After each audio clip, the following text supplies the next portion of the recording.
Pode deixar. E dessa vez é pouca coisa, então não tem muito problema. O duro é quando eu me empolgo na Pouca coisa?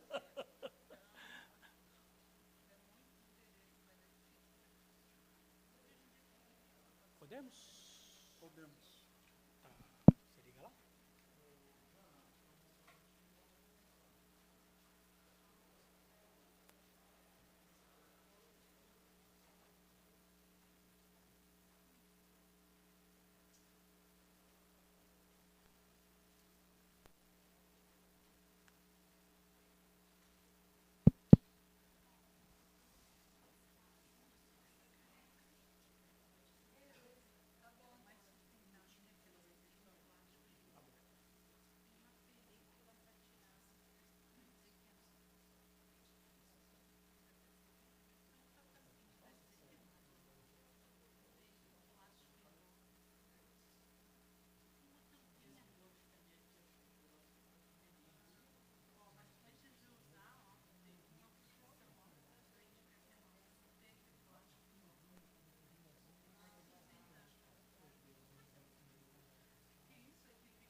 Vamos começar.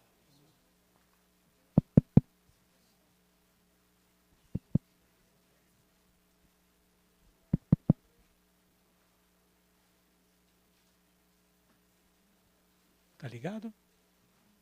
Não sei se tá ligado.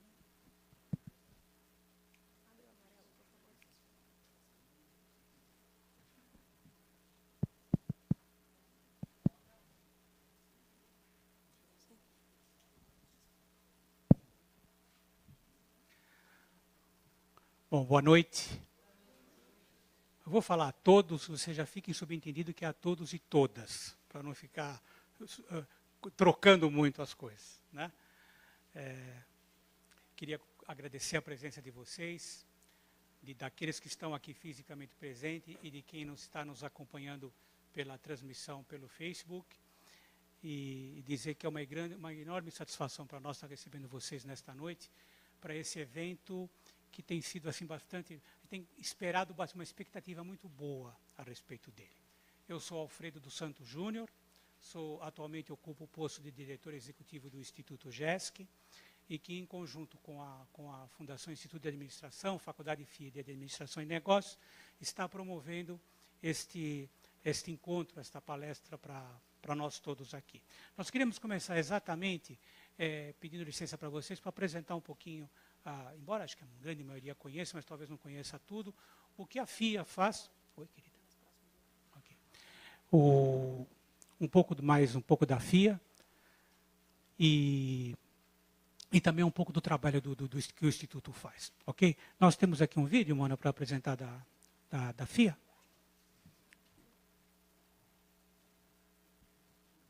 Todos os dias nós acordamos diferentes do que fomos ontem. Buscamos ir além de onde podemos ver. Vamos atrás do novo, do que ainda não existe, simplesmente porque nunca alguém o inventou. Ainda. A FIA é muito mais do que você imagina. São mais de 36 anos de história. Nossos profissionais são doutores, autoridades em muitos dos temas que tratamos. A FIA e a Faculdade FIA são reconhecidas mundialmente entre as melhores escolas de administração.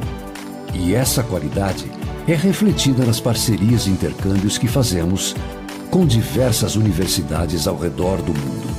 Mas você precisa descobrir uma outra FIA. A FIA que faz educação executiva e consultoria em gestão, inovação, tecnologia da informação, logística, operações, finanças, projetos para o setor público, gestão de pessoas, marketing, varejo, agronegócios, esporte, energia, saúde, gestão de projetos, seguros, grandes, pequenas e médias empresas. A FIA tem uma enorme capacidade de gerenciar grandes projetos complexos. É a responsável pela metodologia pesquisa-avaliação do Guia Estadão das 1.500 empresas que mais cresceram no país em 2015 e do ranking das 150 melhores empresas para você trabalhar da Você S.A. São mais de 5.000 projetos realizados. Entre eles, o projeto vencedor que permitiu ao Brasil conquistar o direito de ser a sede das Olimpíadas de 2016. O CIAF, que marcou história na transparência na prestação de contas no país. E o projeto da implantação dos CELS pela Prefeitura de São Paulo, numa inovadora mudança de paradigmas. Mas ninguém faz nada sozinho. A FIA tem muito orgulho em ter parceiros de grande porte, como a PwC Digital Experience Center, que trazem toda a sua experiência e expertise para que juntos possamos desenvolver projetos realmente inovadores. FIA, mais que conhecimento.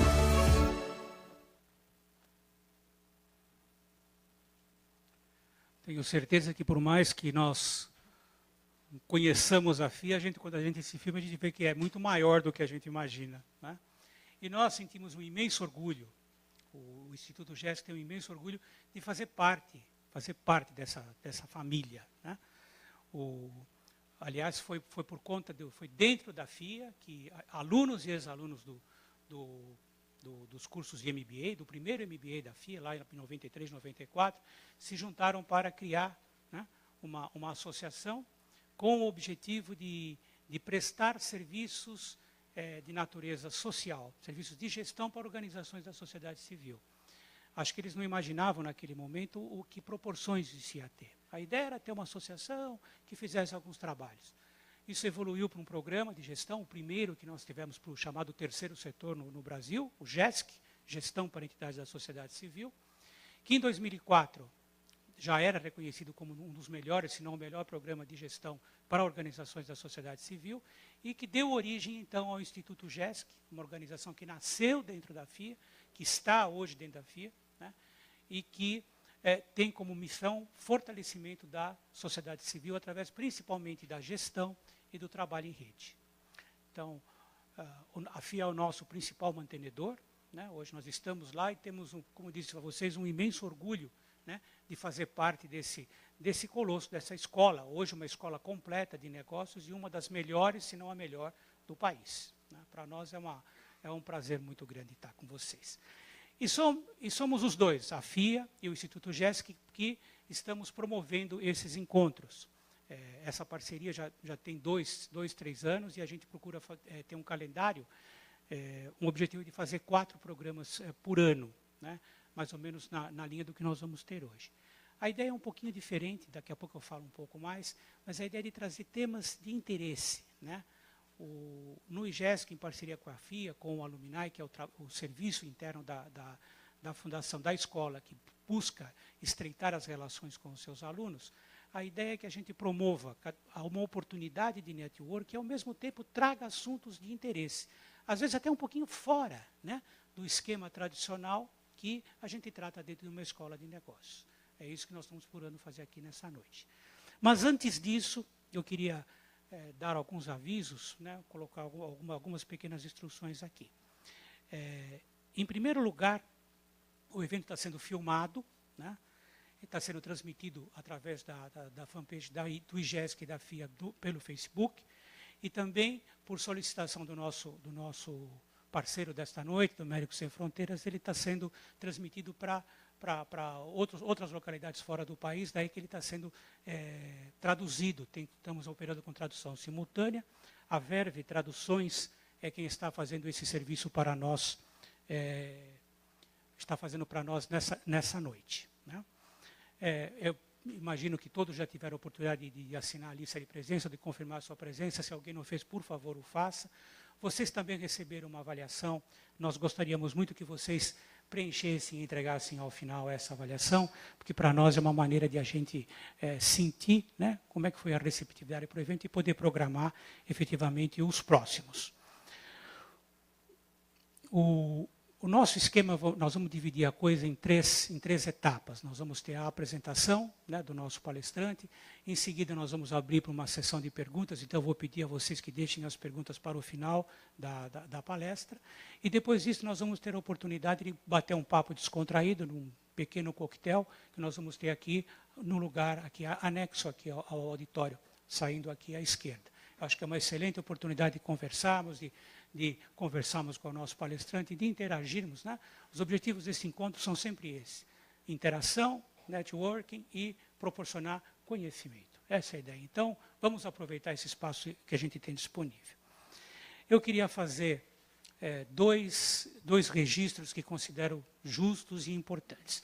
Primeiro, eu queria fazer um agradecimento formal ao Leandro Nunes. Levanta, meu filho.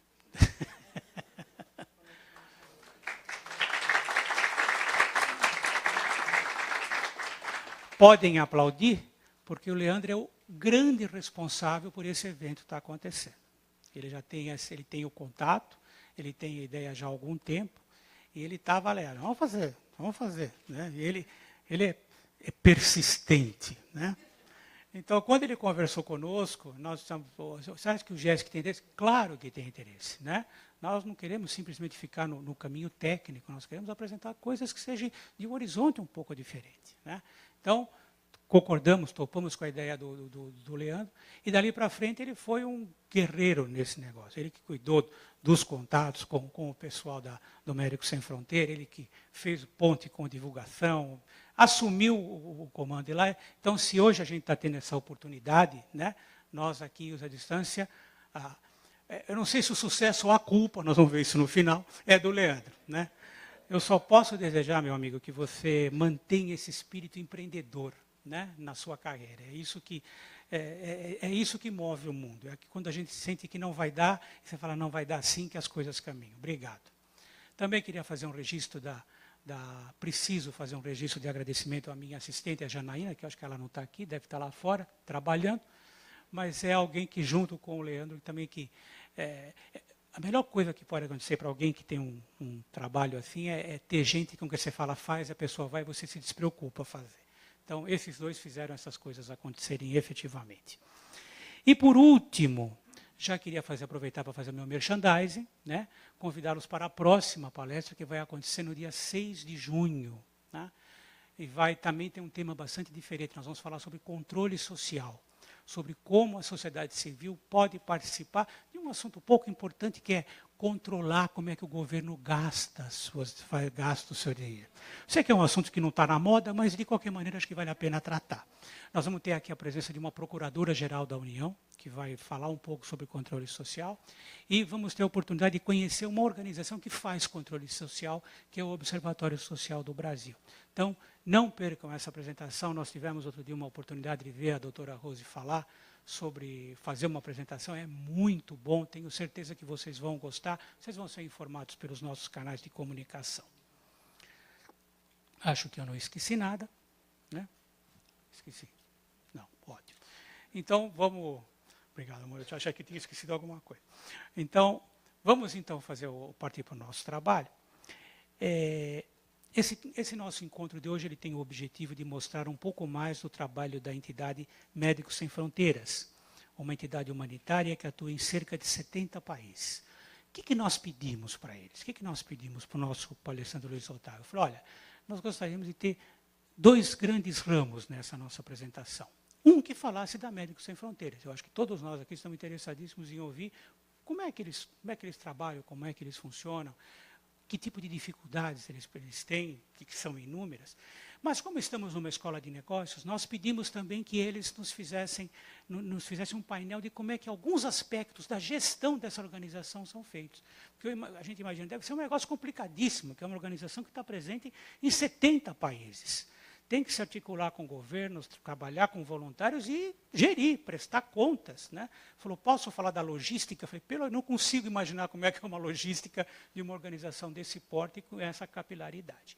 Então, são esses dois pontos principais que o nosso palestrante Luiz Otávio vai estar conversando conosco hoje à noite. Luiz Otávio é administrador com especificações em logística e finanças. Possui uma ótima experiência com gestão de equipes, tendo trabalhado em empresas importantes ao longo de sua carreira. No entanto, a sua experiência mais prolongada foi junto a Médicos Sem Fronteiras. São 12 anos de atuação na organização. Devido à sua experiência em diferentes contextos, Luiz Otávio possui um olhar profissional único, né, acerca dessa área, acerca do trabalho de gestão. Tem mais uma coisa que precisa ser registrada. Luiz Otávio foi pai há quanto tempo, Luiz Otávio? 20 dias atrás. A Nenê veio para casa semana passada. Ontem! E a gente em risco, será que ele vem? Será que ele não vem? Ainda bem que não é o primeiro, é o terceiro, então ele já aprendeu como é que faz para parar de chorar, apertar o botão, aquela história toda, né? Porque se fosse o primeiro, ele não estava aqui, com segurança. Luiz Otávio, é um prazer enorme receber você aqui nessa noite. Por favor.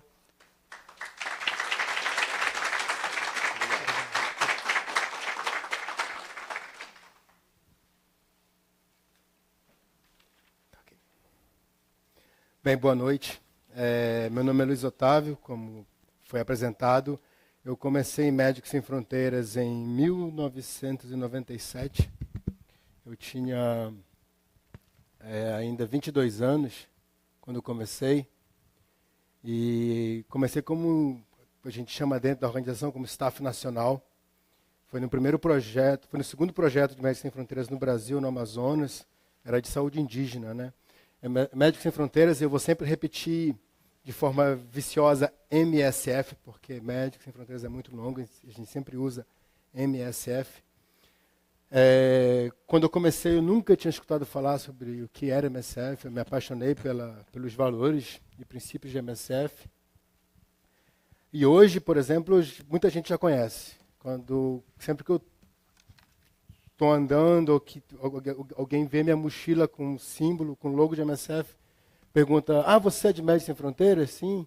Você é médico? Eu falei, não, eu sou administrador. Mas é comum a pergunta, você é médico? É muito comum essa pergunta, porque é o grande objetivo da organização, levar acesso à saúde onde ele não existe. Então eu vou tentar. É um pouco difícil de falar dos dois segmentos, apresentar a MSF, que já gera um monte de pergunta, e apresentar um pequeno painel, como foi dito, sobre como nós fazemos a gestão de alguns assuntos. Eu vou falar um pouco de segurança, de acesso e da estrutura de Médicos Sem Fronteiras para tentar mostrar essa diferença, porque os modelos, vamos dizer, normais, eles não cabem no contexto de Médicos Sem Fronteiras. Não é que não exista regra, mas é um pouco difícil engessar, através de regras, uma organização que ela atua no leste, oeste, em vários contextos diferentes de religião, de economia, de política e tudo mais. Então, Médicos Sem Fronteiras, ela nasce em 1971, numa guerra, né? São dissidentes de uma outra organização que decidem criar uma organização onde você seja neutro, porque o princípio de neutralidade ele já existe, né, muito antes, né, e já vem lá atrás, depois da Segunda Guerra, neutralidade, imparcialidade, mas também com um componente que a gente chama de testemunho. Não é só ser neutro, não é só tentar ser neutro, que é muito difícil ser neutro, tentar ser imparcial. É difícil pessoalmente você ser neutro, ser imparcial, mas em nome da organização você guarda os seus comentários e opiniões em nome da organização. Mas poder também testemunhar em nome dessa organização, que é um dos últimos steps, né, últimos passos da organização, quando você não consegue um acesso ou quando a situação está muito grave. Por exemplo, uma das razões de conseguir o Prêmio Nobel da Paz em 99, foi quando o MSF se posicionou e pediu para a Rússia parar de bombardear um país. Dar o seu testemunho, né, falar sobre os problemas. Porque isso é muito grave, que acontece quando você fala, quando você negocia, a maioria aqui é de administração, então negocia todos os dias, você negocia face a face. Né? Quando você vai no microfone e fala, é que já esgotou aquele momento face a face, então já não tem mais espaço e você cria assim um conflito. Então esse momento do testemunho ele também é muito delicado. Então a organização nasce em 71, né, com esse princípio, levar a saúde, ser neutro, ser imparcial, ser independente e fazer testemunho. Hoje nós estamos mais ou menos em 70 países, mas já chegamos em 85, se não me engano, ou talvez próximo de 90. É interessante, porque uma pergunta que quando eu estava vindo para cá, eu nunca fiz essa pergunta, mas vocês acham que hoje o mundo tem menos conflito que depois da Segunda Guerra, quando nasce o direito humanitário, né, e todas essas coisas, ou hoje tem mais conflito? A minha percepção, eu não sei, né? Eu estou perguntando, tentando interagir com vocês de uma forma muito, até inocente, eu não sei, mas eu acho que hoje tem muito mais conflito do que antigamente, né? Eu não sei por que talvez seja muito mais transparente, a comunicação chega, a rede social chega, o vídeo chega, a foto chega, então hoje se tem muito mais conflito que antigamente, na minha visão. Mesmo assim, a gente chegou a reduzir alguns números de países por uma questão operacional que eu desconheço. Né? É uma decisão do diretor operacional onde a MSF vai atuar. Eu queria que vocês anotassem essas perguntinhas, desses ganchos que eu deixo, porque, para mim também, o que eu não souber responder, é interessante levar, né, no momento nosso de MSF, essas perguntas. Quem sabe, numa outra palestra, eu possa respondê-las. Hoje nós estamos em mais ou menos 70 países, é difícil de falar porque a gente entra num dia, sai no outro, é difícil, é negociação isso aí. Nós temos mais ou menos 36 mil funcionários. Quando eu falo 36 mil, eu estou falando também de expatriados, que a gente chama de profissionais que saem do seu país e vão para outros países como eu, ou que são recrutados localmente, como eu fui também no caso do Amazonas. Ok? Nós temos mais ou menos hoje 3 mil expatriados pelo mundo, e nas várias seções de Médicos Sem Fronteiras. O Brasil hoje ele não é uma seção, ele tem um escritório, né, de representação, um escritório parceiro de Médicos Sem Fronteiras. O que nós fazemos aqui no Brasil? Nós recrutamos pessoas, nós fazemos captação de recursos, nós comunicamos o trabalho de Médicos Sem Fronteira, que é esse trabalho aqui, e tem um departamento, tem o departamento da BRAMU, que é Brazilian Medical Unit, que é um departamento que existe para apoiar projetos pelo mundo voltados para doenças tropicais, ou algumas doenças que estejam mais ligadas ao nosso contexto brasileiro, então, por via de regra, é doença tropical, e a administração, que é para apoiar esses 4 departamentos. Né, e de que forma Médicos Sem Fronteiras atua no mundo? Né, como eu comentei, a neutralidade, a independência e a imparcialidade. Alguém pode me dar um exemplo do que é ser neutro e o que é ser imparcial?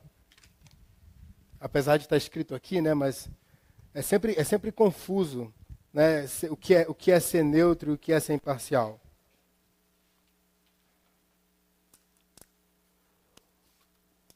Alguém pode comentar sobre o que é ser independente, ou como a gente consegue essa independência? Mas Sem Fronteiras consegue essa independência principalmente pelas doações que ela recebe. Hoje, eu posso estar meio desatualizado do percentual, mas vai ser próximo disso, 85% do recurso de Médicos Sem Fronteiras ele vem de R$30, de $10, de 10 euros, que é doado. Então, esse está muito pulverizado. Não tem nenhum doador de 30, vamos dizer, um projeto de Congo, 30 milhões de euros por ano. Não tem nenhum doador assim. E Médicos Sem Fronteiras faz questão de não ter também. Porque esse doador, ele não vai poder falar assim, olha, eu quero que se ajude só o A, porque o B está atrapalhando a minha atividade econômica da qual eu dou para você. A gente não tem essa situação, porque todo mundo doa um pouquinho, e esse pouquinho faz uma força tremenda. Então, quando a MSF atua de forma independente, não é que ela seja arrogante, ela chega num país onde ela não é convidada. É que a decisão operacional de como ajudar e como fazer é dela, por essa doação, por essa capacidade financeira de não estar atrelado a nenhum interesse político, econômico, racial. A partir do momento que você dá aquele $10, R$30, que é o que a gente geralmente é o mínimo no Brasil, se eu não estou enganado, esse dinheiro não é mais seu, é de MSF, ela vai decidir de que maneira ela vai gastar. Opa, quase que eu acerto. Olha aí, ó, 92%, talvez esse seja indicador brasileiro, talvez. Eu sou de operações, eu trabalho diretamente no campo, então algumas informações da administração brasileira, elas me fogem. Né? Eu cheguei do Congo tem 4 semanas. Então, cheguei perto, porque cada país vai ter o seu percentual. Médicos Sem Fronteiras se compromete a, isso aí, quem é doador, não sei se tem alguém aqui na sala que seja, ele recebe uma revistinha que eu deixei aí, e a gente uma vez por ano faz um ajuste, faz um relatório anual de prestação de contas. Ela se compromete a usar 80% do seu recurso para projetos. E aí, os outros 20% é dividido na atividade de recaptação de recursos, a administração, a comunicação. Mas 80% do dinheiro doado, Médicos Sem Fronteiras se compromete a aplicá-lo no projeto. Ok? No projeto, quando eu falo projeto, o Brasil tem projeto? Vocês são um projeto? Não, nós não somos um projeto. O Brasil é um escritório parceiro para arrecadar recurso, para arrecadar RH profissional para os projetos, médico, engenheiro, enfermeiro, farmacêutico. Isso é projeto. É para lá que o recurso vai. Ok? Quais são os contextos que Médicos Sem Fronteiras atua? Primeiro, onde nasceu? Conflito armado. Hoje, nos conflitos armados, nós temos exemplo. Colômbia, Síria, por consequência, Iraque, Líbano, conflito armado, Congo, conflito armado, Sudão. Esses são exemplos de conflito armados. Desastres naturais. A grande foto, o grande logo de Médicos Sem Fronteiras em atuação de desastre natural, que eu tenho em memória, não sei se vocês têm outra, chama-se Tsunami de 2004, na Indonésia. Né? A MSF chegou lá com 1 ou 2 dias pós-tsunami e ficou lá, não sei dizer o tempo, mas foi uma das primeiras organizações que chegou no local e foi a organização que disse, vocês podem parar de doar dinheiro, porque a gente não precisa mais de dinheiro. É que a gente precisa de gente para trabalhar lá agora. E isso outras organizações falaram assim, você já está bem de dinheiro, mas eu não devia ter falado isso. Mas essa é a transparência que Médicos Sem Fronteiras tem com o seu doador. Ela falou para o seu doador, ela não falou para todo mundo. Não precisa mais mandar dinheiro, porque quando você doa, você pode também marcar a sua doação. Não sei aqui se vocês sabem disso. Tem gente que doa porque quer doar, porque viu aquela criança faminta, passando por desnutrição na África, né? Ou porque viveu em alguma situação da sua vida, conheceu a área de conflito ou de epidemia, mas tem gente que doa especificamente para um projeto. Isso também é possível. No caso da Síria, houve muitas doações que a gente chama de doações marcadas. Eu queria que esse recurso fosse para aquele projeto. Isso também é possível. E no caso de MSF, quando foi o tsunami, ela falou, a gente precisa de gente para trabalhar. Tem 3 maneiras de ajudar a MSF. Uma é doando dinheiro, uma é trabalhando com a MSF, e a outra é promovendo através de palestra, comunicação, aquela conversa na aula, no bar, em casa, sobre Médicos Sem Fronteiras. Aqui um outro exemplo, o Haiti, de 2010. Né? Morreram bastante pessoas, o Haiti até hoje não conseguiu se levantar, depois do terremoto, 1 ano depois entrou a cólera, e o Haiti está devastado. Mas, para mim, fica a referência do tsunami de 2004. Ainda mais que foi no dia de Natal, foi 26, se não me engano. Ou foi 25 ou foi 26 de dezembro. Epidemias, e aqui epidemias vai depender do país. Acho que no Brasil, a grande foto de MSF na epidemia é ebola. A gente recebeu muita pergunta, vocês acham que a ebola vai chegar no Brasil? Principalmente o último surto. O ebola acaba de ter um novo surto, foi declarado quinta-feira no Congo, quinta ou sexta-feira, se não me engano, eu sei que foi semana passada, um novo surto de cólera no Alto Elé, uma região nordeste do Congo, já começou um novo surto. A gente não sabe qual grande vai ser esse surto. Mas, para a África, a grande contribuição em epidemia é vacina de sarampo, que eu não tive sarampo. Quem teve sarampo aqui? Alguém teve sarampo? Eu não tive sarampo.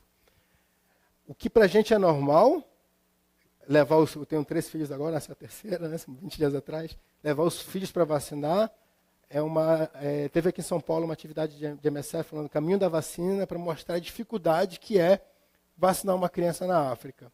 Não só por levar a vacina, mas por convencer os pais da criança a deixar ela ser vacinada também. Por convencer os grupos armados não atacarem as crianças e as famílias no dia que elas vão ser vacinadas. Porque até para vacinar isso é perigoso. Você marca uma vacina, você comunica, a tribo inimiga fala, tal dia vamos vacinar a tribo A. Vamos, nesse dia, atacar? Então, essa é a complicação. Que para a gente é rotina, o Zé Gotinha e tal, tem que pensar fora da caixa. É um contexto completamente diferente. Então, na África, o símbolo de MSF para a epidemia é sarampo e cólera. Talvez, que também é a razão de MSF entrar no Brasil em 91. Não sei quem vai lembrar aqui, mas foi quando o Brasil teve cólera, que veio do Peru e da Colômbia, passou pelo Amazonas, né, Pará, desceu o Nordeste, mas pelos nossos padrões de higiene é muito mais difícil.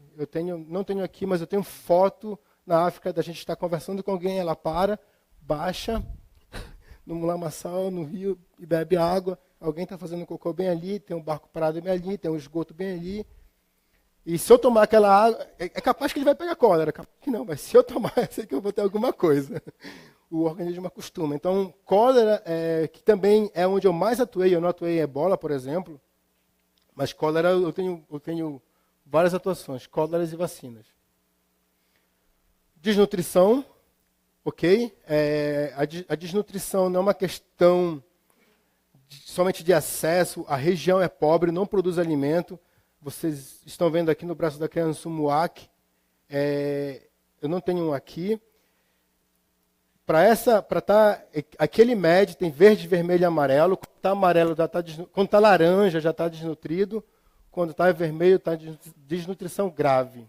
Ok? E essa criança ela não consegue se alimentar.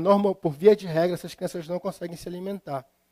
Porque elas não têm nem temperatura. O corpo ele não dá 36 graus. O corpo dá um pouquinho menos, porque ele está tão desnutrido que ele não tem mais enzima. O corpo já não está quebrando. Não está tendo reação química, já não consegue produzir calor. Então se coloca dentro de uma manta térmica e se alimenta com uma pasta de amendoim até que ele comece a ganhar temperatura de novo e o trato digestivo comece a operar de novo para poder receber alimentação. Você não alimenta ele diretamente. Qual é a coisa bonita, se pode se dizer bonita, na desnutrição? É que assim como ela chega magrinha, em 5, 6 dias, ela está forte. Você consegue salvar a criança. É muito rápido, a criança recupera peso. Qual a dificuldade? Também que os pais levem as crianças para os campos. Em muitos casos, as mães elas não podem ficar com a criança, porque as mães elas não têm um trabalho. O trabalho dela é ser esposa. E se ela vai ficar com a criança 5, 6 dias no campo, é capaz do marido achar uma outra esposa. Se ele achar uma outra esposa, eu estou morta. Aí ela fala assim, eu já escutei isso. Não, filho, eu faço outro. Mas eu perder meu marido, eu estou... Para a gente é ruim, né? Nossa, é feio. Mas a gente tem que, sabe, sair do nosso corpo e transferir para aquele contexto. Ela tem que... É horrível escutar isso, mas ela vai morrer também se ela ficar sem marido. Então, assim, é duro, é duro. Isso que eu chutei foi no Chad. E aí eu coloco aqui alguns contextos de atuação, né? A MSF poderia estar no Brasil. Aqui a gente tem problema em alguns lugares, né? Só que o recurso é limitado. E aí o diretor de operação tem que escolher onde nós vamos atuar. E por via de regra, nós atuamos onde não tem serviço de saúde.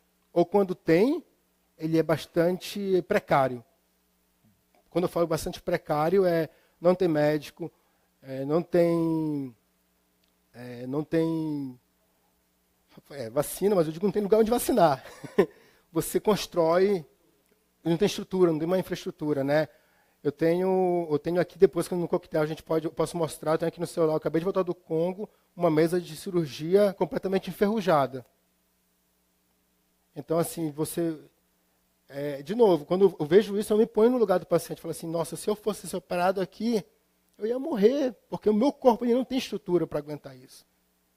Não é porque eu sou frágil, não, é porque é dura a vida lá, é muito dura.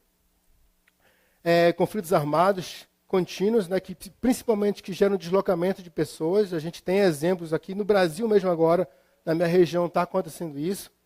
Nós estamos tendo entrada de venezuelanos em Manaus. O mesmo acontece, com certeza, do lado colombiano. Tivemos isso, mas por outra razão, que foi o Haiti, que foi por razão da cólera, em 2012. Temos isso no Congo, no Chad, no Burundi, no Iraque, na Síria, no Líbano, na Turquia. Ok? E a indisponibilidade de recursos para se deslocar até a estrutura de saúde existente. Temos isso em Moçambique e em Malawi, principalmente com o projeto de HIV. Imagine uma pessoa com HIV no estágio avançado, não é terminal, mas avançado, onde ele precisa começar o tratamento e ele tem que andar 10, 15 quilômetros. Não sei se a maioria consegue conceber essa distância. São mais ou menos, para a gente, né, normalmente são mais ou menos 3 horas de caminhada, 3 horas e meia de caminhada, para chegar no centro de saúde, pegar seu medicamento e voltar. Então a gente também, isso foi em 2010, mais ou menos 2011, percebeu isso e começou a facilitar a distribuição desse medicamento. Hoje tem um projetinho que não é oficial, a gente já pensa em distribuir até com drone. Joga, vai distribuir lá, mas isso não existe, é só matutando, como eu falo lá no norte, não sei se vocês entendem o matutando. Ok? Também fazemos cirurgias, vacinações, como já disse, saúde primária e secundária. Terciária também não está aqui, mas fazemos cirurgias. Saúde materno-infantil, atendimento a vítimas de violência. Tanto na parte física quanto na parte psicológica. Malária, tuberculose. Tuberculose hoje é um dos grandes desafios de MSF, porque existe a tuberculose multiresistente, que ela já não responde ao tratamento. Pneumonia, sarampo, que, como eu falei, na África é muito comum por falta de vacinação. Desidratação, diarreia, meningite, existe o cinturão de meningite também na África, também por falta de vacinação. Essa é a parte médica, né? Também temos trabalho de infraestrutura. Atividade relacionada à provisão de água. Vou dar um exemplo aqui. No caso de cólera, é muito comum em cólera, como eu falei, as pessoas catarem a água do rio e beber da forma in natura. E por mais que você explique que você tem que ferver a água, isso só acontece na época de cólera, porque estão com medo da cólera. Mas por via de regra não acontece. Ok? Então a gente tem que criar. Não é o trabalho principal de Médicos Sem Fronteiras. Poço artesiano, ou pelo menos unidade de tratamento desses poços artesianos. Ok? Então, no Brasil, o que antigamente tinha, não sei se ainda forma, eu fiz escola técnica, tinha um curso chamado saneamento. E hoje em dia eu não vejo muito, não. Mas esse curso é muito útil na área que a gente chama de água e saneamento, também de Watson, dentro de Médicos Sem Fronteiras, que é purificar a água, não é nem clorar, tá? A gente clora também, mas nem botar flúor. Isso aí não existe em MSF. A gente quer pelo menos chegar no nível de clorar a água, para que a pessoa tome uma água e que ela... No mínimo, o mínimo que ela corre de risco é pegar um parasita. Mas parasita, você consegue... Não risco de vida imediato, mas bactéria não. Você pega uma diarreia e pode morrer, pega uma cólera e pode morrer em 48 horas. Principalmente considerando que você não tem estrutura médica próxima. Sabe? Não é que nem pegar uma diarreia aqui que você vai, compra um remédio, liga para sua amiga enfermeira mesmo, que não é médica, né? Ou sua avó que conhece um remédio. Você está num lugar onde não tem telefone, você só tem sua casinha, a próxima vizinha está a 500 metros, você não consegue chegar nem na vizinha. Distribuição de itens que a gente chama de primeira necessidade, que em inglês a gente usa o termo NFI, que é Non-Food Items, porque nem sempre a gente dá medicamento, mas no lugar de cólera, você não vai dar medicamento, mas você vai dar hipoclorito de sódio. pingar na águazinha lá para clorar a água. Você vai dar sabonete para criar a cultura de lavar a mão antes de comer. Ok? A sensibilização, essa parte é feita mais por médicos e enfermeiras, vamos falar justamente da área da saúde. A gente vê aí a nossa diretora-geral e o Paulo Reis, que é um médico do Rio de Janeiro. Essa sensibilização ela também é feita no campo, quando você vai vacinar, por exemplo. Esse é um exemplo muito grande. A vacinação, como no Brasil, na época de Oswaldo Cruz, as pessoas não queriam se vacinar, elas se negam ainda hoje a se vacinar. A gente também tem isso no Brasil hoje, né? Eu vou falar da minha família. A minha mãe não toma vacina contra a gripe. Ela fala assim, não toma isso não, que é para morrer logo. Eu falei, mãe, pare. Vou contar um caso familiar, tá? Tem esses casos. Alguém deve ter algum conhecido assim que fala a mesma coisa. Nós temos também a campanha de acesso a medicamentos. Isso é uma atividade fora dos projetos de Médicos Sem Fronteiras que tenta sensibilizar o acesso à medicação para que os produtores de medicamento baixem um pouquinho. Existe no YouTube, não é uma campanha brasileira, mas é uma campanha espanhola, que o medicamento não é uma joia. Todos deviam ter acesso ao medicamento. Ele não precisa ser um diamante, ele não é uma joia. Ok?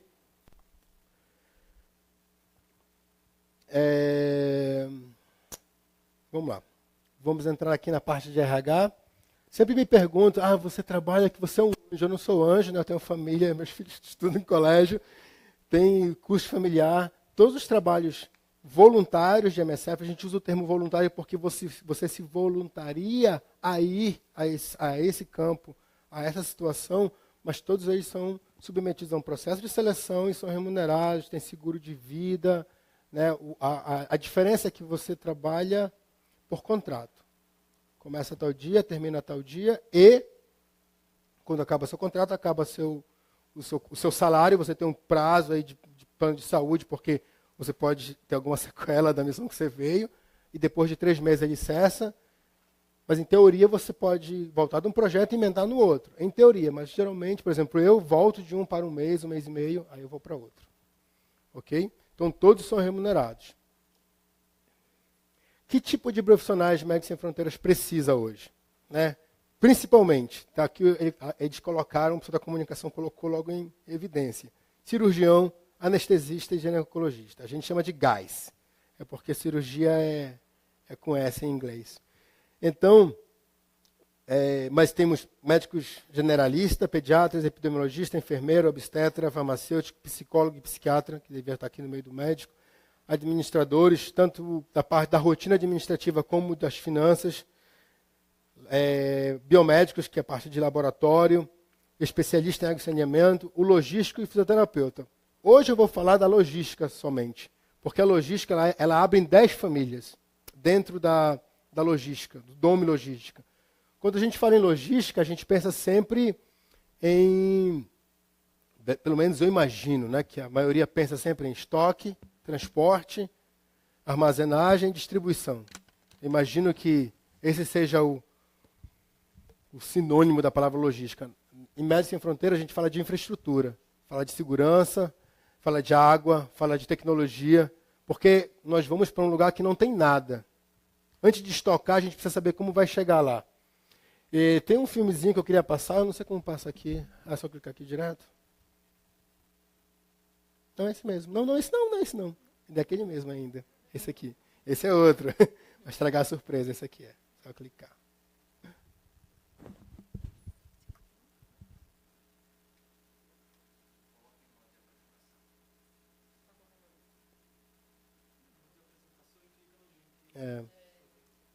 Geralmente eu ponho o hiperlink, mas não fui eu que fiz passou. É um filme sobre ebola. Esse é um campo de ebola. Um áudinho, vamos lá. Isso. Não, ele não tem voz, é só...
que esse vídeo de 2015 eu queria mostrar? Pela seguinte.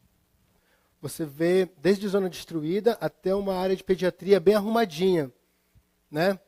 Em Médicos Sem Fronteiras eu tenho a impressão que eu trabalho na máquina do tempo, sabe? Assim, hoje eu estou aqui na FIA, um auditório super 10, uma plateia que eu posso ver extremamente culta, e no outro dia eu pego um avião e eu caio no meio daquela guerra ali, tudo quebrado, que, de novo, estou conversando com alguém que para no meio da rua e pega a mão, coloca no chão e bebe a água.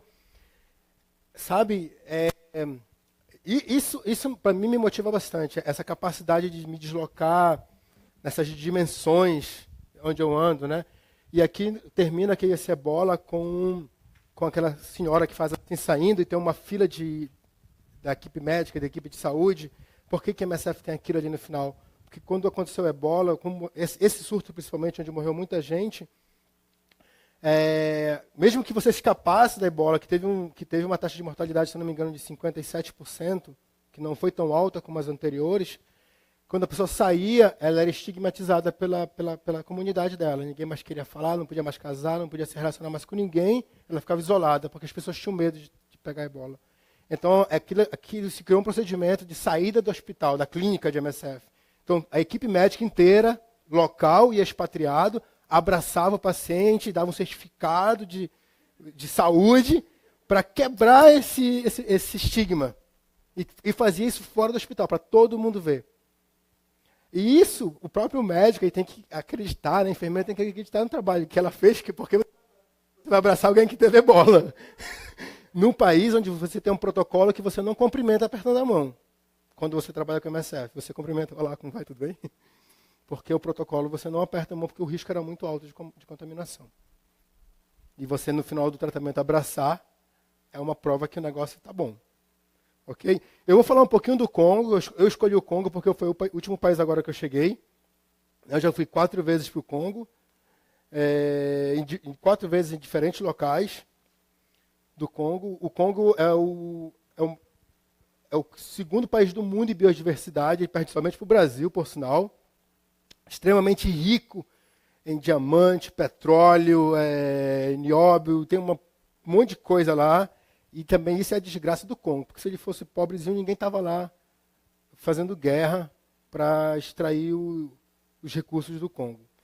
Eu trabalhei primeira vez aqui em cima, essa região, por sinal, que foi declarada ebola semana passada. Eu trabalhei a primeira vez em Bunia, foi quando era conflito, quando um grupo armado entrou no Congo, passou lá na televisão, passou na frente da ONU, fez uma bagunça numa cidade chamada Goma, que fica aqui, perto de um vulcão. A segunda vez eu fui para Kisangani, que era a doença do sono. Terceira vez eu vim para Bukavu, que é malária e é maternidade e acesso à saúde primária. E a última vez agora eu estava em Kinshasa, que é a capital, mas acabei vindo para Kananga, que está aqui, que hoje é a região mais violenta do Congo, porque faz oposição ao governo, e é a região onde mataram, não sei se acompanharam, mês retrasado, 2 expatriados da ONU, um sendo americano e a outra sendo, se não me engano, sueca. É uma área super de risco, de alto conflito. O Congo é um país completo, a gente chama ele de full package em MSF, porque lá a gente tem tudo. Lá é full package, Lá tem tudo. Então a gente costuma dizer, se dá certo no Congo, dá certo em qualquer lugar, porque aqui tem tudo. Tem epidemia, tem conflito armado, né? Tem desastre natural, porque aqui tem vulcão. O Lago Kivu é conhecido como Lago da Morte por ser rico em metano e gás carbônico. Então, quando o vulcão se mexe, todo mundo fica olhando para ver se o lago vai soltar vapor, porque se soltar vapor, a gente só se abraça e se entrega, porque não tem para onde correr. Se alguém quiser ler depois sobre o Lago da Morte, pode ler sobre o Lago Kivu. Dá um nervoso? Dá. Minha esposa estava grávida, estava com 3 meses, eu lá no lado do Kivu, a minha janela dava para o lago, assim, eu falava, ei. Todos já acordavam, olhava para o lago, eu escolhi dormir no segundo andar, porque o gás carbônico também pesa mais que o oxigênio, né? Então, eu falei, vou dormir no segundo andar para ver se tem pelo menos uma chance de escapar. Porque aconteceu a mesma coisa em Camarões, e aí quem escapou é quem estava no segundo andar da casa, ou quem estava na árvore arrancando, se não me engano, aconteceu em 86. ou foi 96, não vou lembrar a data, aconteceu isso no Camarões, um lago menor. Ao redor desse lago tem 2 milhões de pessoas, então se um dia isso acontecer, vai ser um desastre. Então o Congo é um país completo, pela dificuldade logística, isso aqui é Congo, tem lugar que a gente não chega nem de moto, tem que andar mesmo, não tem estrada, os rios entram pelas estradas, na época da chuva as estradas desaparecem. As estradas não são seguras, quando você não é atacado por um grupo armado, você é atacado por ladrões. É extremamente difícil e caro mandar medicamento, material. É um país grande, eu nem sabia que tinha 65, eu achava que era um pouquinho menor. Eu achava que eram 55 milhões, 50 milhões. Kinshasa, a capital, tem 13 milhões, é um pouquinho maior que o Rio de Janeiro. Extremamente caótica, violenta. Tem essas línguas que você fala aí, ó, Lingala, Swahili, Kikongo e Kibuka, mas normalmente você fala Swahili em todo o país, exceto algumas regiões conflituosas como Kananga, que eu falei lá, fala outra Luluba, eu acho, outro idioma. Mas todo mundo fala francês, aí já ajuda. Quando você é estrangeiro, você não é obrigado a falar nenhuma língua local. Quando você consegue cumprimentar, já ficam felizes com você. Então, né? Vamos lá, só alguns números para a gente não demorar muito, mas expectativa de vida ao nascer, 52 anos. Não é tão ruim, porque eu trabalhei no Malawi, que era 41, e não tinha nada disso, era só HIV. Né? Mas enfim, olha aí, ó, acesso à rede sanitária, 31%, deve ser só a capital, porque por onde eu andei não vi nada. Para mim era menor que isso. E nem... Não, com certeza nem toda a capital, 13 milhões. Quando você faz uma latrina, o cara pergunta, para que você fez isso? Eu não vou usar nunca. Eu vou ir atrás da... É difícil quebrar a cultura, sabe? Não é fácil o trabalho de você achar que você vai ter a ilusão que você vai entrar e vai ajudar e vai mudar. É duro, você fala, ó, você tem que vacinar sua criança. O cara fala, não, você quer dizimar a minha tribo com essa vacina que eu não sei o que é. Ah, você tem que fazer um plano, como é que a gente chama? Um plano anticoncepcional, né? Planejar seu planejamento familiar. Quê?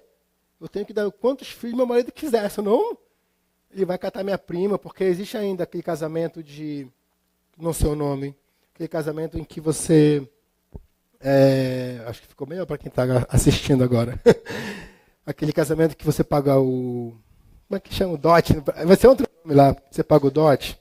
Então, eu dei 3 cabras ou 4 cabras nessa esposa, é o que eu estou tentando fazer ali para a turma da televisão. Tá legal? Ok. E aí você dá 4 cabras, essa mulher não dá filho, você vai lá com o pai dela e fala assim, estou devolvendo as 4 cabras, eu quero minhas 4 cabras de volta, o pai já vendeu, já comeu uma e tal. Sua filha não dá filho. Ele fala assim, não, pode ficar com ela, eu vou lhe dar aqui a irmã mais nova ou a prima. Funciona assim em algumas regiões, né? Então, a capital não funciona assim não, mas algumas regiões funcionam assim. Então, quando você tenta implementar qualquer coisa nesse sentido de planejamento familiar, de novo, a gente não pode sair com a caixinha daqui para colocar na caixinha de lá que não vai caber, não vai entrar. Aqui vai falar um pouquinho dos projetos, mas eu quero mostrar as fotos, porque eu acho legal mostrar fotos. Se alguém quiser ler, me fala que eu dou uma paradinha. Né? Então aqui você vê, aqui é um centro de saúde, ok? Esse é o centro de saúde. As paredes. Aqui é um centro de cirurgia, mas é um hospital de campanha que a gente chama dentro de uma tenda. A gente começa assim, não dá para construir um hospital para começar a atender, aí todo mundo já morreu. Começa com a tenda, higieniza a tenda, põe um ar-condicionado lá dentro, põe um gerador, um painel solar para alguma coisa, blá, blá, blá. A gente tem que montar isso no máximo em 2 dias para o médico operar. Senão o próprio médico começa a falar assim, o que eu estou fazendo aqui? Então vamos lá. E aí começa, né? Começa o trabalho dos médicos. Aqui, esse hospital, gente, se vocês acham isso feio, isso para o Congo é padrão 5 estrelas. Tá ok? Tá limpinho, o chão tá aqui, ó a parede, tem uma marca, não precisa mais carregar nas costas, nem puxar pela mão. Aqui tá bom, isso aqui tá perfeito, logisticamente falando. Isso aqui é uma tenda de sensibilização, ok? Você pode ver que não tem cadeira. é costume sentar mesmo no chão, não é porque a MSF não tem dinheiro para comprar cadeira. A gente tenta respeitar também a cultura local. Isso aqui é uma tenda de nutrição. Aqui a balança, aqui as crianças vão para o peso. Ok? E aí não tem problema de estar sujo não, porque é só para pesar a criança, tá bom? Essa aqui é a Raquel Soeiro, é paulista, por sinal, pediatra. Ela trabalhou em ebola também. Esse aqui pela cara deve ser Quênia, alguma coisa assim. Não é de Congo, não. Vamos lá. A gente tenta levar também. Por que eu falo tenta? Não é por falta de recurso. Muitas vezes você consegue montar uma estrutura numa área de conflito, e isso nos últimos 2 anos aconteceu muito, e dá muito mais medo de atuar agora, de trabalhar nessas áreas, é porque eu sinto também uma falta de respeito agora pelo trabalho humanitário. Vocês viram, Kunduz foi bombardeado no Afeganistão, com pessoas dentro, Síria, Arábia Saudita teve também, Iêmen, perdão, Iêmen teve, não foi Arábia Saudita, foi Iêmen, centro de saúde atacado. Então, essa lei existe aí há 60 anos, né, que não se ataca centro de saúde, mesmo numa área de guerra, um soldado e se transforma num paciente, então, mas ninguém respeita. Talvez seja uma das grandes causas do conflito geral, é a falta de respeito. Então, quando eu falo tentar, é porque quando a gente começa a montar, começa a equipar, existe um bombardeio, existe uma ameaça e tem que evacuar o time. Existe a quebra do que eu vou falar, do triângulo de segurança.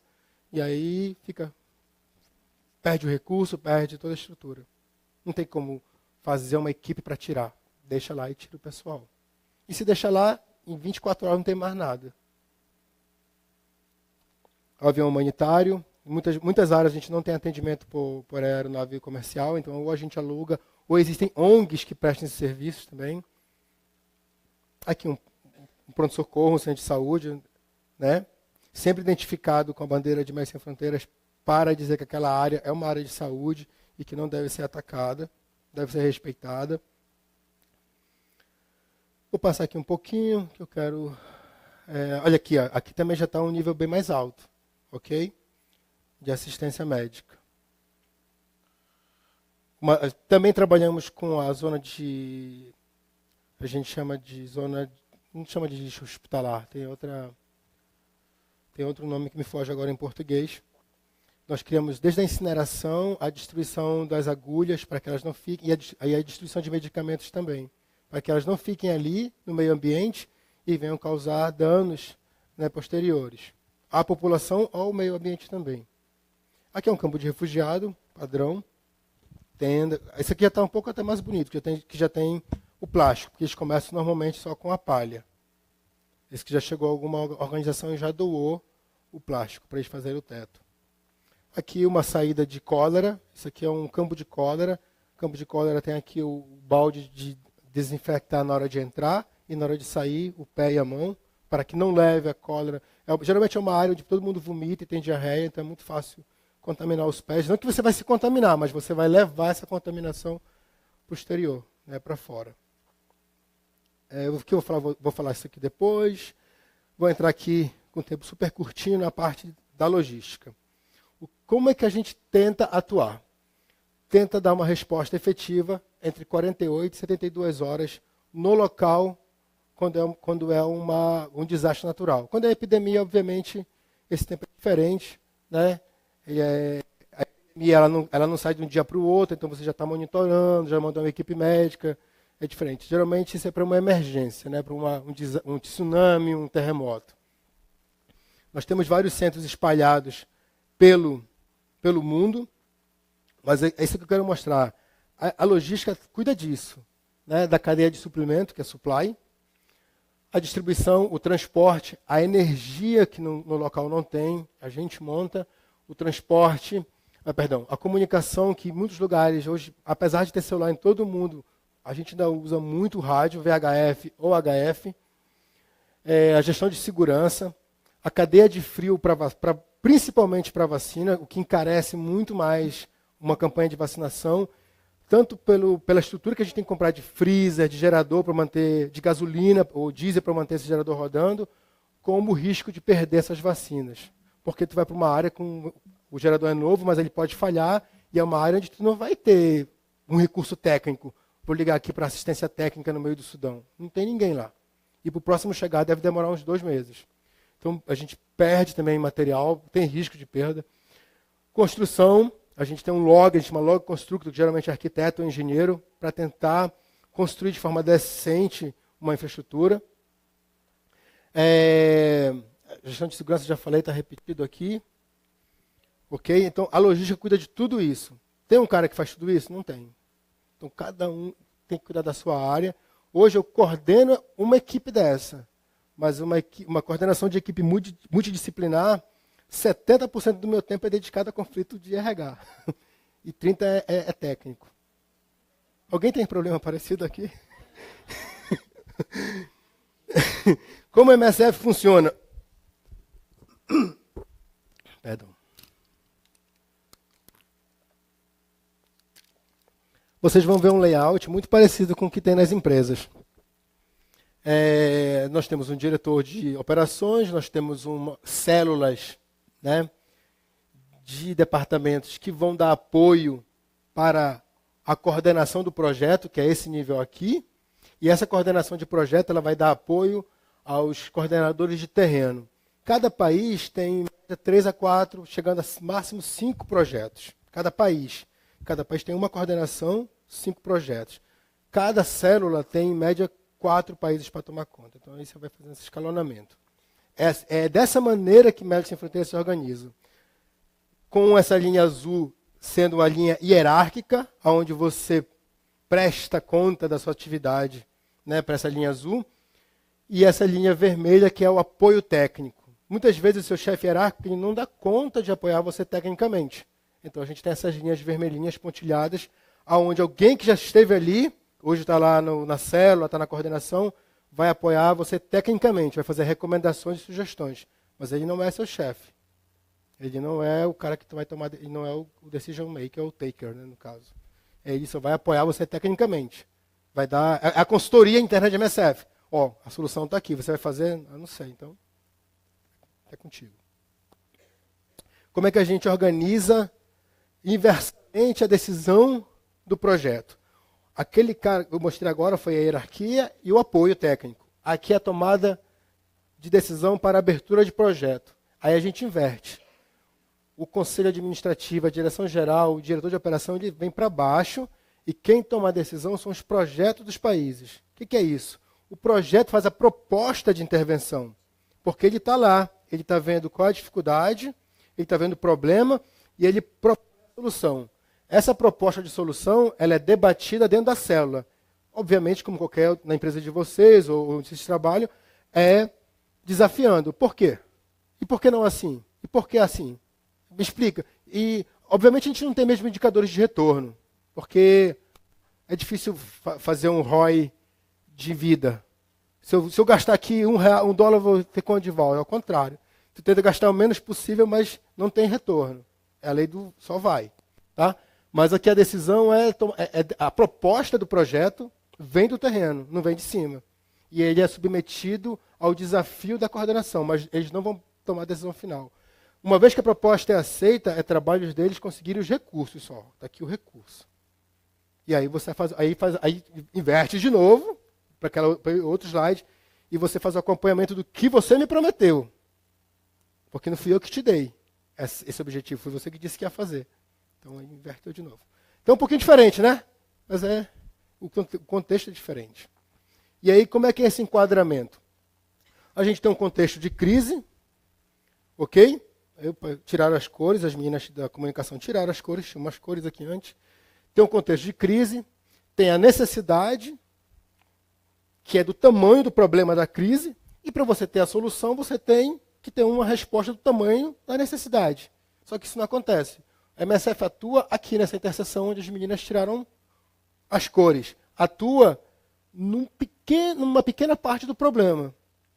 Ok? A gente não está lá para resolver o problema da guerra, não está lá para a guerra acabar. A gente quer cuidar da saúde das pessoas que foram feridas na guerra. É isso. Não é nosso papel dizer que o lado A está certo, o lado B está errado e vice-versa, enfim. Nós atuamos, o nosso projeto é direcionado para uma parte do problema. É isso que a gente tenta mostrar nesse slide. Uma parte do contexto, uma parte do problema, uma parte da solução. E essa solução, ele tem, aqui é clássico, para quem é um gestor de projeto, é clássico. Ok? Nem vou perder tempo nesse slide. Tem um contexto, tem um problema, qual a solução, a proposta, implementação, avaliação. Resolveu? Resolveu. Aquela problemática. Se resolveu, a gente sai. Se não resolveu, reavalia o problema, faz uma nova proposta, mais um ciclo de projeto. Isso aqui é clássico, nem vou perder tempo, porque tenho certeza que vocês já viram isso 1 milhão de vezes. Aqui, vou passar esse filme aqui. Talvez vai estourar o tempo da turma que está aí acompanhando. Eu peço que acompanhem, porque o filme é muito interessante. São 6 minutos de um tempo de crise humanitária. A grande dificuldade de negociação para entrar nos países onde acontece.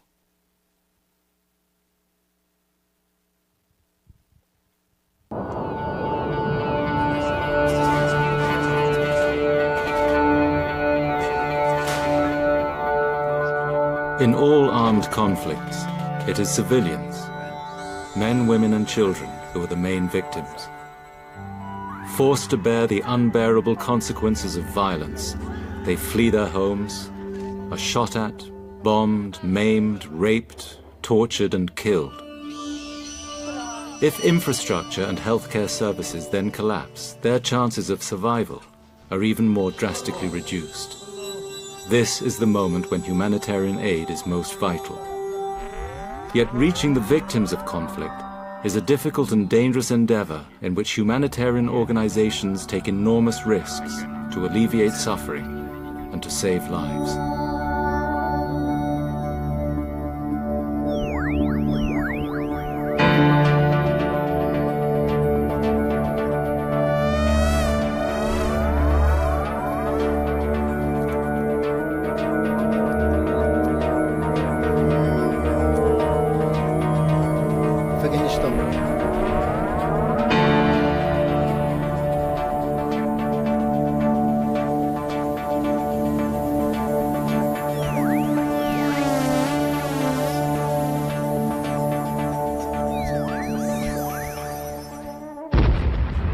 Afghanistan has known conflict and insecurity for more than 30 years. The current war started after 9/11, when the United States and NATO launched a major military offensive against the Taliban and Al-Qaeda. It has since become the most dangerous country for humanitarian workers, who've been attacked by armed opposition groups and criminal gangs, while international forces have raided medical clinics as well. All this insecurity severely hinders humanitarian access. The ultimate victims are the civilians. Every single day we see people having to make very tough choices between the different sides. They will receive a night visit from an opposition group. The next day they will have to account towards the official Afghan forces, or have to give explanations to international forces. The civilians are really there, caught up in this incredibly difficult circumstance. The conflict is one which is particularly strong in rural areas. Primary healthcare clinics, also secondary healthcare structures are challenged. Staff do not feel safe to go and work in structures.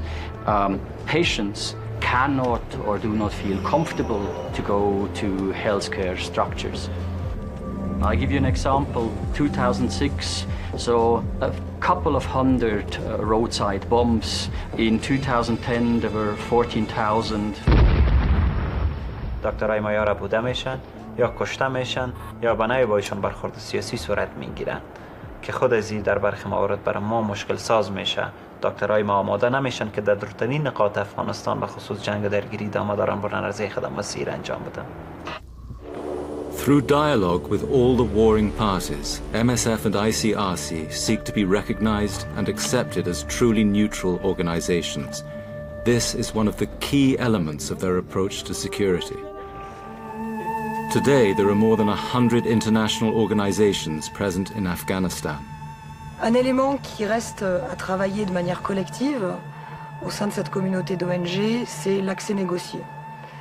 Négocier auprès de toutes les parties en présence, auprès de tous les acteurs armés Je crois qu'on peut craindre qu'il reste énormément de besoins humanitaires qui ne sont pas aujourd'hui pris en considération par les ONG, non pas par manque de volonté, mais réellement par manque d'accès.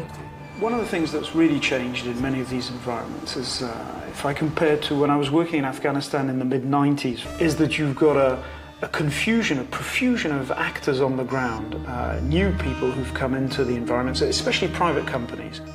Private commercial firms are mostly contracted by the government of the United States and other Western countries.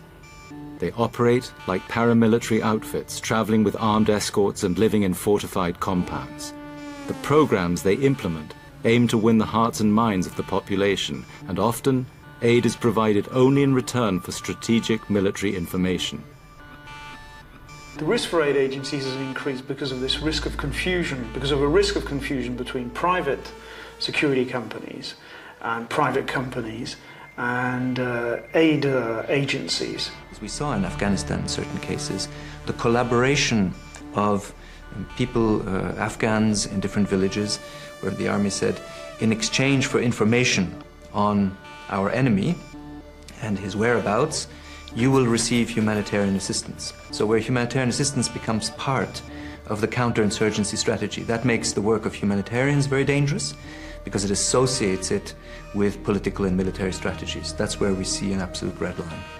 We will be here once a week and we can talk. Só para não estender muito. Não sei se dá para todo mundo acompanhar no inglês, mas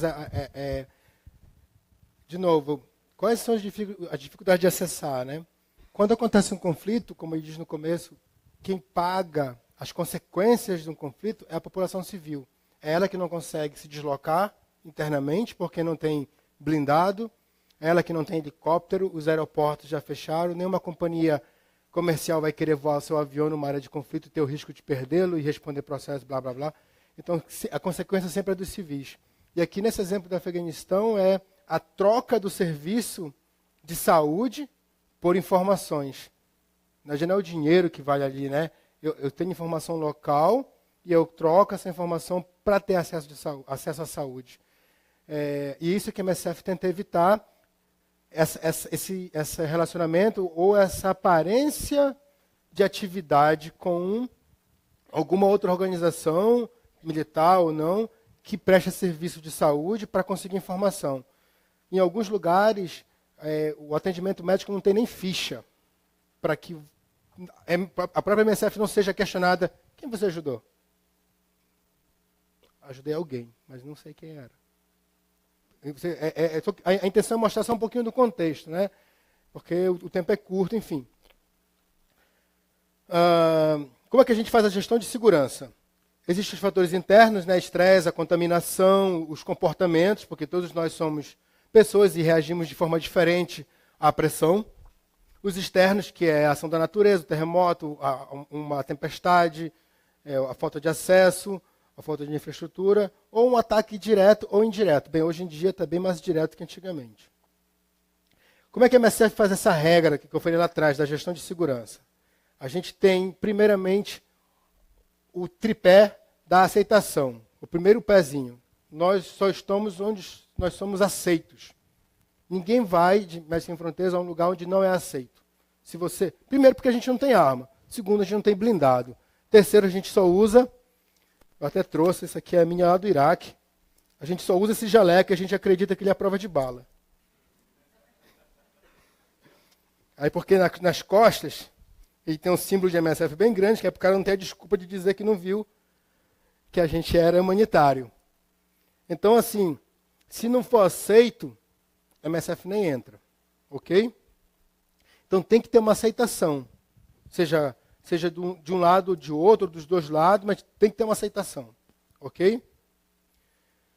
A menina tirou também. Proteção.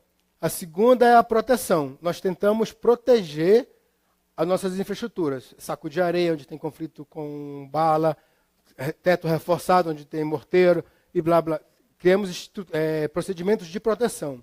E o terceiro, que é a dissuasão, deterrence, é difícil falar essa palavra que a gente não usa muito em português, como, entre aspas, punição. Se, isso interna e externa, se a gente é aceito. Mas se os nossos carros não são respeitados, no sentido de que alguém vai entrar armado, fala assim, não, hoje eu quero chegar no centro e você vai me levar. O nosso motorista fala, não, tá aqui a chave, ó. Mas eu não te levo, não. A gente sai do carro, o carro é teu, pode ir. E se isso acontecer, é muito provável que aquela área deixe de ser atendida. Porque se chegou nesse nível, o próximo nível é ele dar um tiro no motorista, como já aconteceu, e dar um tiro na equipe. Fuzilar a equipe dentro do carro. Então, esse é o tripé da segurança, que é uma pena que o tempo está super curto, estou estourando agora em 2 minutos para explicar todos, né? Então, regras de comportamento.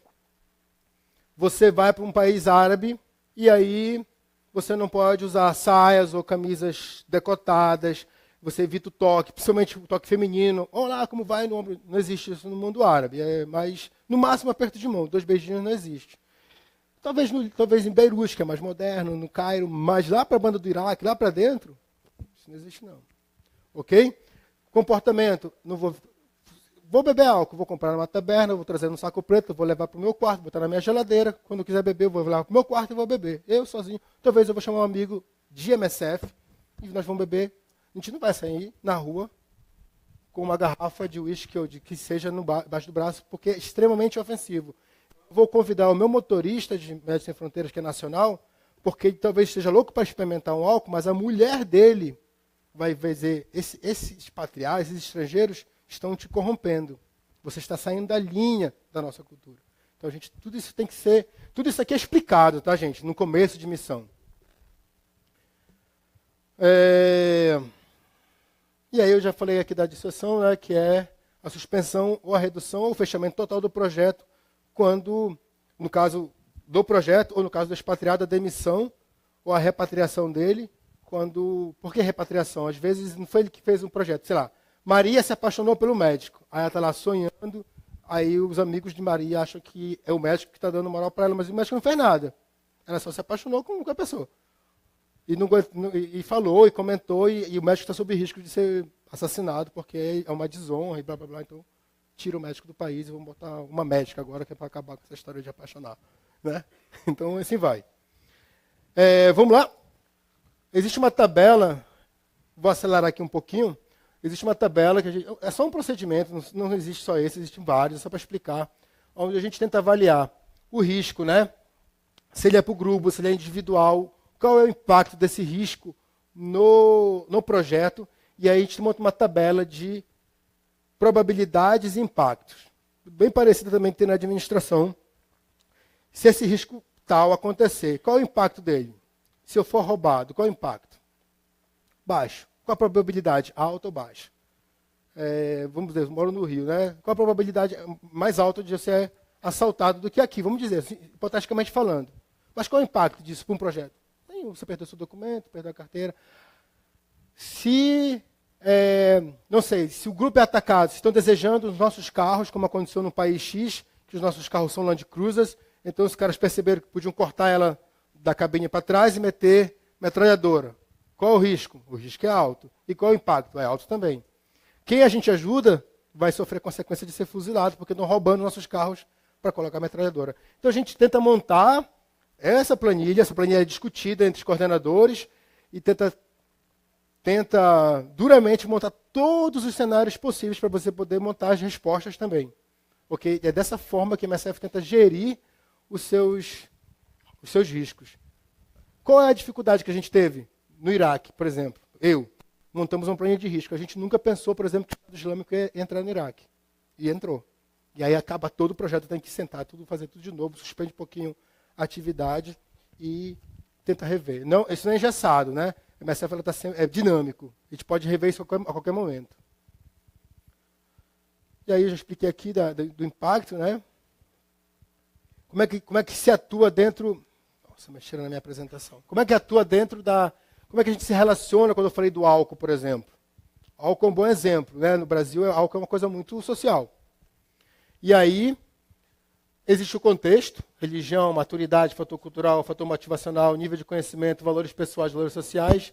E aqui tiraram a minha apresentação, essa pétala, ela entra um pouquinho aqui no botão da rosa, e a gente tenta, sim, interagir dentro dessa interseção com respeito, com entendimento. Se no Ramadã não pode comer, eu não vou comer um chocolate na frente do meu funcionário. Eu vou comer um chocolate sim, porque eu não sou muçulmano e não participo do Ramadã. Mas eu vou comer em casa, eu vou levar discretamente a minha lancheira, né? Vou em casa, dou uma saidinha do escritório, vou em casa, como em casa e volto. Eu não vou afrontar culturalmente as pessoas, ok? Não precisa isso para dizer que eu posso, porque eu não sou muçulmano. Enfim, essa apresentação foi alterada antes de eu vir, então tem uma interseção aqui. Você não precisa mudar seus valores também. Você não precisa estar de acordo com o Ramadã ou não. Mas respeitar. É dar um pouquinho do seu valor também para poder a MSF integrar, né, nesse contexto. Ok? Expliquei bem? Bem, e aí, para acabar, vou dizer aqui obrigado. Vou voltar naquele slide lá como é que a gente ajuda a MSF. De novo, falando de MSF, se alguém se interessar, a gente conversa ali no coquetel, como é que entra em MSF. E para quem quer ajudar com doação também, tem um site ali, tem um site de MSF, que é www.msf.org.br, e ficar à vontade no site para navegar e passear. Agora a gente abre para as perguntas, eu acho, né? Acaba a apresentação ali e a gente abre para as perguntas. Ok? Obrigado.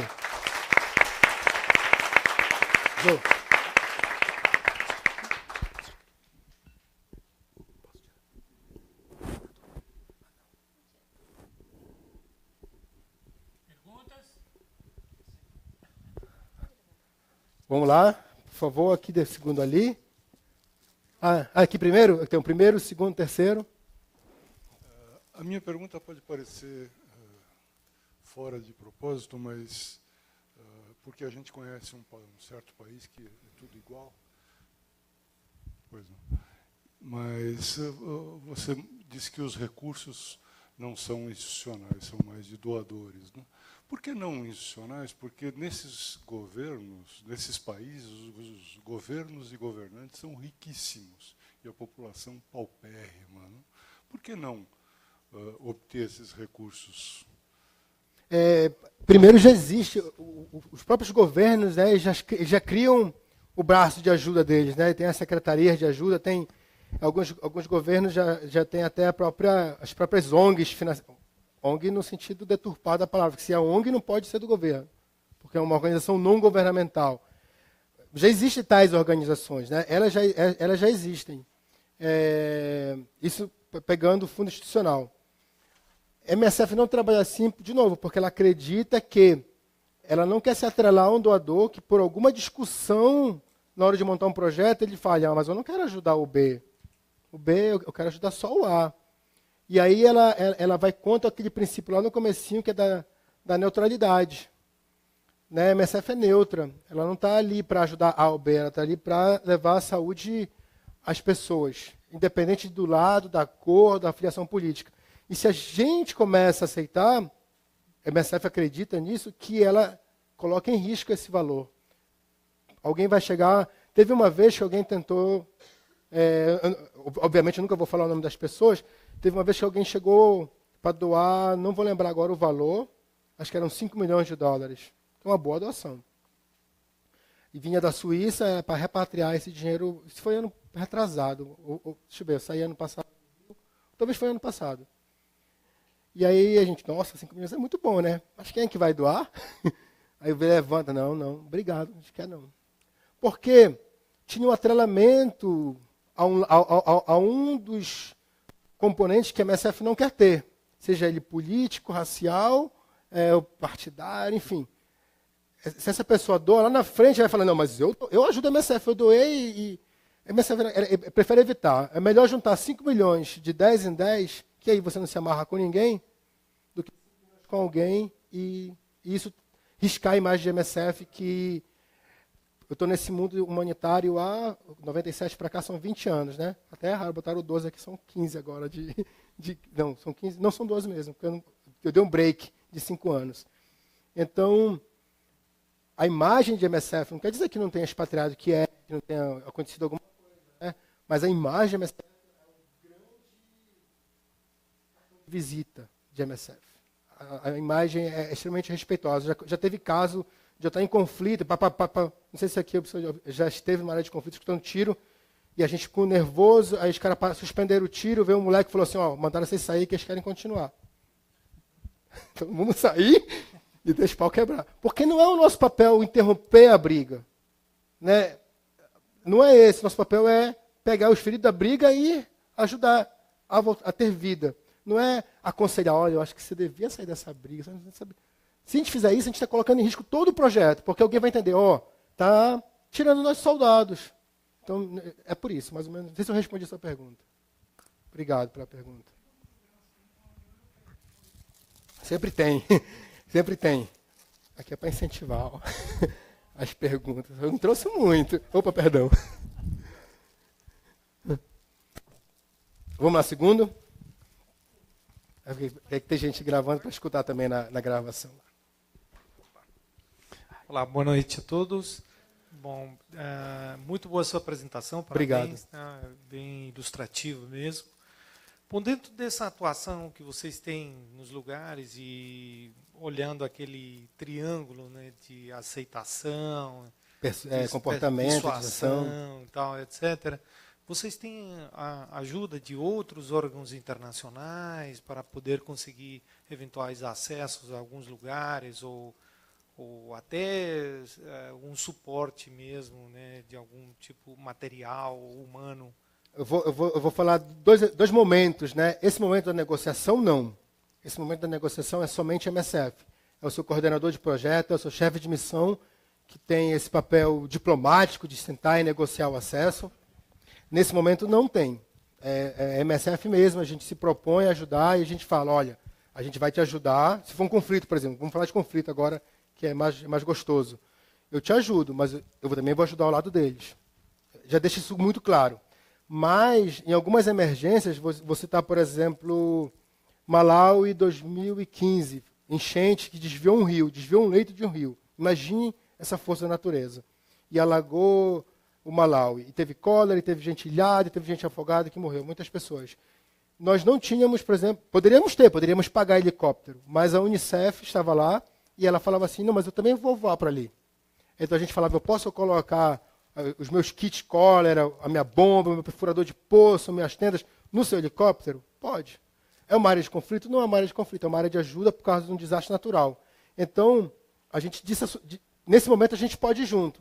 Mas no Congo, por exemplo, não pode. Porque o Congo ele faz parte do grupo armado, dos capacetes azuis, que tentam manter a segurança do país. E se eu vou dentro do avião da ONU, quem está na população vai dizer, ué, não eram neutros? Estão dentro do avião da ONU. Então, existe sim. É possível, mas não é nem sempre, e não no momento de conflito, e não no momento de negociação. Quando a MSF negocia, ela negocia sozinha. Ela põe a mão assim, sou eu que vou bancar e tudo mais. Agora, na operação, já acontecendo, já liberado, aí vai variar do contexto. Boa noite a todos. Boa noite. Opa, desculpa, era ali, hein? Desculpa, não. Depois eu passo ali. Bom, primeiro eu queria agradecer. Foi uma palestra muito boa. Eu, particularmente, fico extremamente tocado toda hora que passo o comercial do... Pessoal da comunicação trabalha Everybody direitinho. Hurts, e eu cry. Eu choro muito, sempre. Ajudo o Médicos Sem Fronteiras desde 2004, né, daquele incidente na Indonésia. Então, para mim, estava bastante ansioso para vir hoje. O que eu queria saber é quem que é o profissional, né, quem de vocês, que é o primeiro contato, é o cara que vai chegar no país e vai negociar com o ditador, com o sanguinário. Eu não consigo pensar nessa negociação sem lembrar do filme O Senhor das Armas, com o Nicolas Cage, quando ele vai negociar, enfim, vai tentar vender as armas para o cara da Líbia lá, e o cara é um verdadeiro animal, né? Quem que é de vocês que tem esse primeiro contato e como é que isso funciona, tá? Tá. Normalmente a célula, como eu expliquei lá naquela organização, a célula, então não existe projeto, não existe coordenação de capital porque não tem projeto. Então na célula tem umas pessoas que não têm uma função definida, ela não tem um cargo, né? Ela pode ser da célula, pode ser médica, ela pode ser da célula, ela pode ser o administrador, ela pode ser a comunicação da célula, mas ela tem algum conhecimento daquela situação, ou ela tem um relacionamento naquele local, e ela faz o primeiro contato. Eu vou tentar usar um exemplo aqui de uma coisa nova. Equador, ano passado. Para não dizer tão nova agora da Venezuela que está acontecendo, para não causar. Então, Equador, teve o terremoto. Você quer conflito, né? Então vamos conflito. Desculpa, o terremoto é desastre natural. Então vamos agora para o Venezuela. Eu não vou falar de Venezuela, estou me coçando aqui a língua, mas eu não vou falar de Venezuela. Deixa eu ver um conflito armado que a gente entrou agora. Não, com que a gente já está há 25 anos, eu nem sei. Vamos ver um conflito. Mas vou dizer hipoteticamente porque é o procedimento, né? Não é à toa, existe um protocolo. Esse acesso ele é negociado por essas pessoas da célula, que geralmente se tornam chefe de missão, ou ele que brifa o próximo chefe de missão.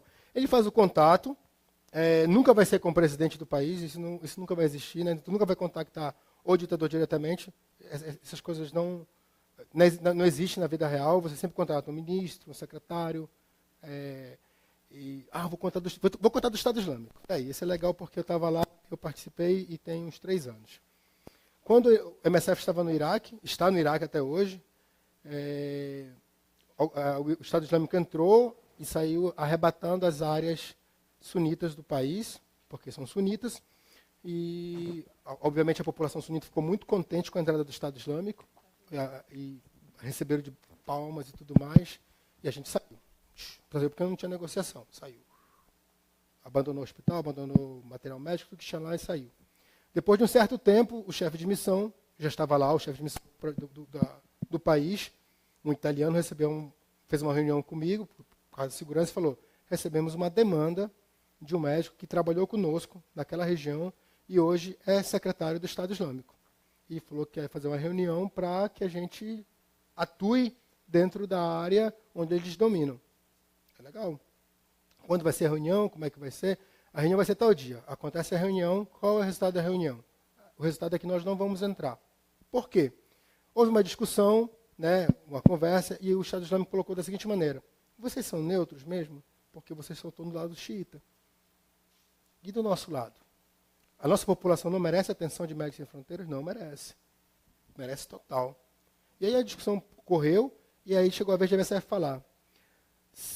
Em dezembro de 2014, nós tivemos 5 membros sequestrados por vocês.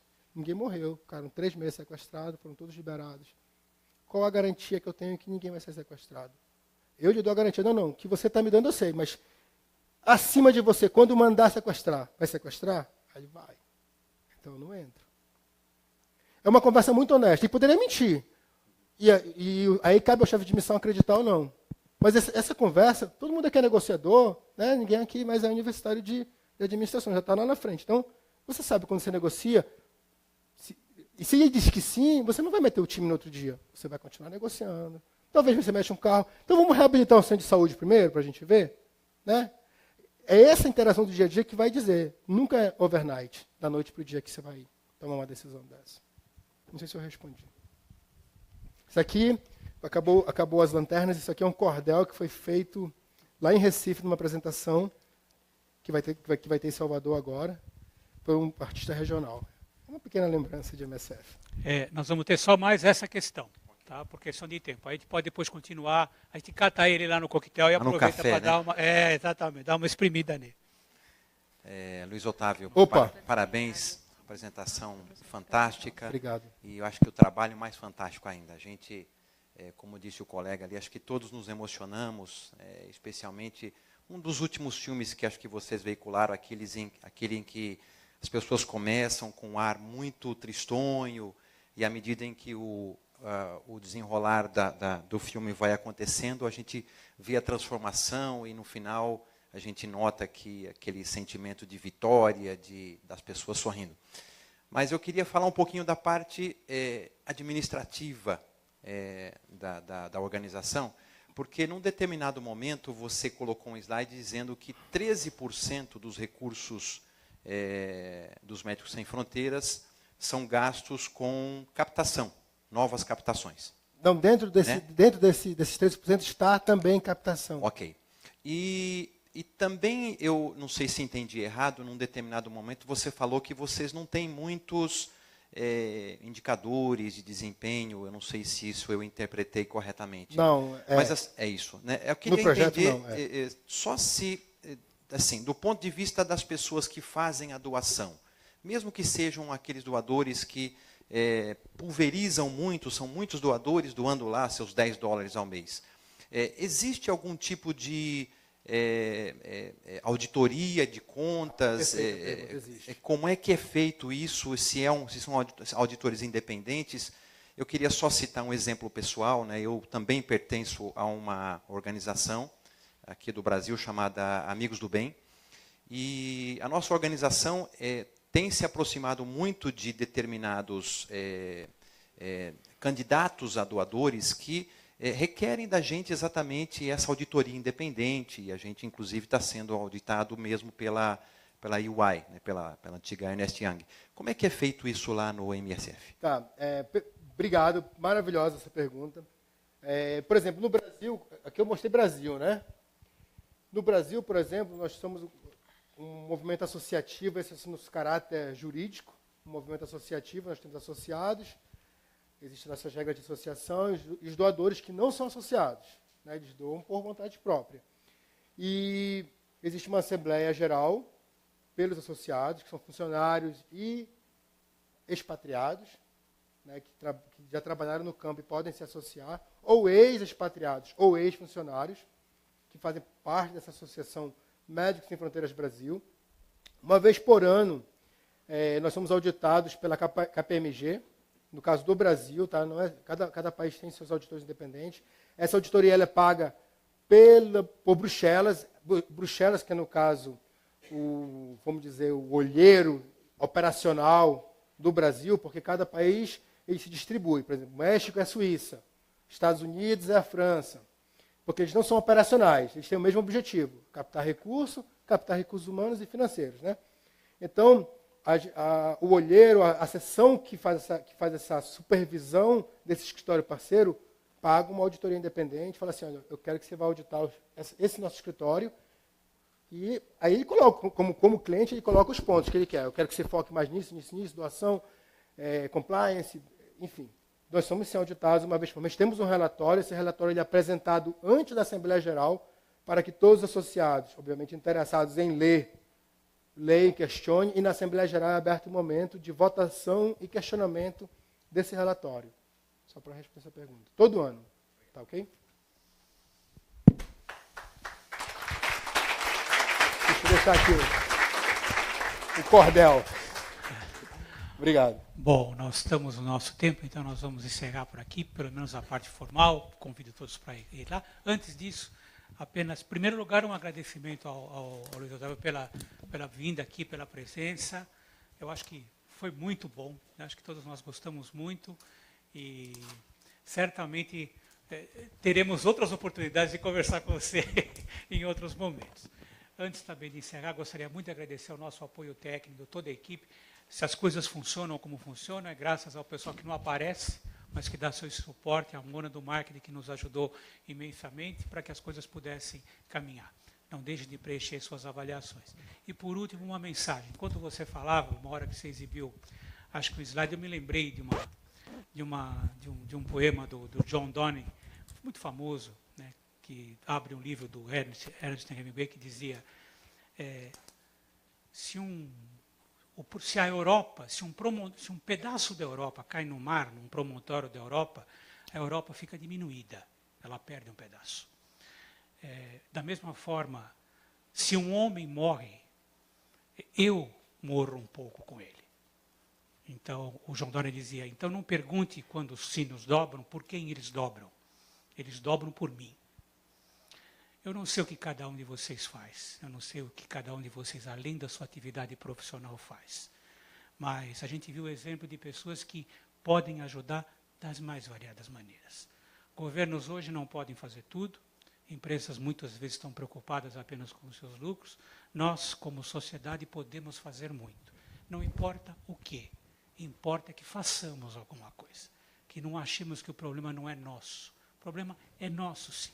Sabe? É da humanidade. Portanto, nós temos alguma coisa para fazer. Aquilo que nos for melhor. Eu acho que o exemplo que o Luiz trouxe hoje mostra muito que existe uma enormidade de campos que a gente pode trabalhar. Ok? Muito obrigado, isso foi extremamente inspirador.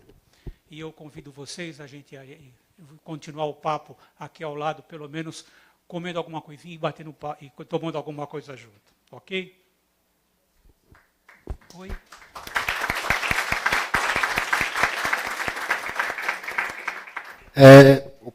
Eu só queria agradecer o convite da FIA, agradecer a presença de todos, as perguntas. Eu acho que ainda tinha gente querendo perguntar, mas a gente fala lá fora. Médicos Sem Fronteiras fica extremamente contente pelo convite de poder expor, seja a parte administrativa, logística, seja a parte médica, quando acontece, ou enfim. Obrigado pelo espaço. Nós é que agradecemos. E o pessoal que nos assistiu pelo Facebook, muito obrigado também pela audiência de vocês. Ok? Obrigado, pessoal. Boa noite.